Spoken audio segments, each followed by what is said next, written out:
অফিসের টেবিলের কাছে নাকি এমন একটি বোতাম আছে যা চাপলে মুহূর্তে মিসাইল ছুটে যেতে পারে পৃথিবীর সবচেয়ে শক্তিশালী দেশ আমেরিকার দিকে। ভয়ঙ্কর, রহস্যময় এবং অদ্ভুত এই নেতাকে পুরো পৃথিবী চেনে এক অদ্ভুত নামে, পাগলা কিম। কিন্তু সত্যি কি তিনি শুধুই এক পাগলাটে শাসক? উত্তর কোরিয়ার নেতা কিম জং উন আন্তর্জাতিক রাজনীতিতে তাকে অনেকেই বলেন অনির্দিষ্ট নেতা, কারণ তিনি কখন কি সিদ্ধান্ত নেবেন তা আগে থেকে বোঝা খুবই কঠিন। কখনো তিনি কঠোর সামরিক ভাষায় কথা বলেন, আবার কখনো দেখা যায় সম্পূর্ণ অন্যরকম এক ব্যক্তিত্ব যিনি বিলাসিতা, সিনেমা, সঙ্গীত এবং দামি জিনিসের প্রতি ভীষণ দুর্বল। কিম জং উনের বিলাসী জীবনের অন্যতম বড় উদাহরণ হলো তার পানীয়ের অভ্যাস।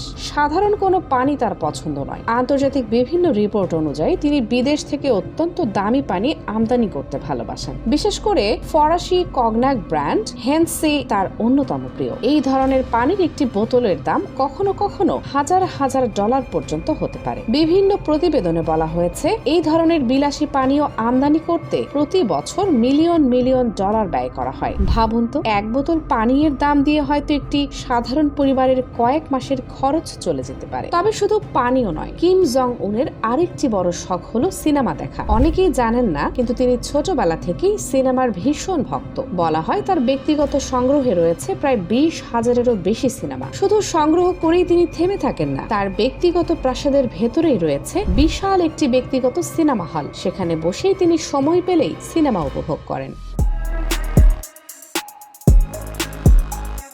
এখানেই শেষ নয়, ধূমপানের ক্ষেত্রেও তার পছন্দ অত্যন্ত বিলাসী। সাধারণ সিগারেট তার জন্য নয়। রিপোর্ট অনুযায়ী তিনি প্রায় দামি ইউরোপীয় সিগারেট ব্যবহার করেন, যার দাম একটি প্যাকেটের জন্য কয়েক $10 পর্যন্ত হতে পারে। বাংলাদেশি টাকায় হিসাব করলে একটি প্যাকেট সিগারেটের দাম কয়েক হাজার টাকার কাছাকাছি দাঁড়ায়। খাবারের ব্যাপারেও কিম জং উনের রুচি বেশ আলাদা। তিনি সাধারণ খাবারে সন্তুষ্ট নন। তার টেবিলে প্রায়ই দেখা যায় বিশ্বের বিভিন্ন দেশ থেকে আনা বিশেষ খাবার, যেমন ডেনমার্কের উন্নত মানের মাংস, ইরান থেকে আনা ক্যাভিয়ার এবং জাপানের বিখ্যাত কোব বিফ। এগুলো পৃথিবীর সবচেয়ে দামি খাবারের তালিকায় পড়ে। বাসস্থান নিয়েও কিম জং উনের জীবন বেশ রহস্যময়। তিনি ঠিক কোথায় থাকেন এই প্রশ্নের স্পষ্ট উত্তর অনেক সময় পাওয়া যায় না, কারণ পুরো উত্তর কোরিয়া জুড়ে তার রয়েছে একাধিক বিলাসবহুল প্রাসাদ। অনেক প্রতিবেদনে বলা হয়েছে তার প্রায় 17টি আলাদা প্রাসাদ রয়েছে। এছাড়াও রয়েছে ব্যক্তিগত রিসোর্ট, স্কি রিসোর্ট এবং এমনকি ব্যক্তিগত দ্বীপও।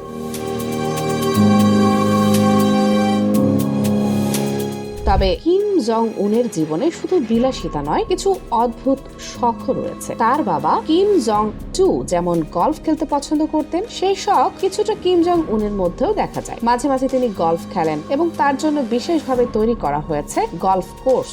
এছাড়া সঙ্গীতের প্রতিও তার আগ্রহ রয়েছে। তার বাসভবনে রয়েছে বহু দামি পিয়ানো এবং সঙ্গীত যন্ত্র। কিন্তু এই পুরো গল্পের আরেকটি দিকও আছে। আন্তর্জাতিক বিভিন্ন সংস্থা এবং পর্যবেক্ষকদের মতে উত্তর কোরিয়ার অনেক মানুষ এখনো দারিদ্র এবং খাদ্য সংকটের মধ্যে জীবন কাটাচ্ছে। আর সেই কারণেই কিম জং উনের বিলাসবহুল জীবন নিয়ে প্রায় বিতর্ক সৃষ্টি হয়। অনেক সমালোচক মনে করেন একজন নেতার এত বেশি বিলাসী জীবন যাপন এবং সাধারণ মানুষের জীবনের মধ্যে এই বিশাল পার্থক্যই তাকে বিশ্বের অন্যতম বিতর্কিত নেতায় পরিণত করেছে।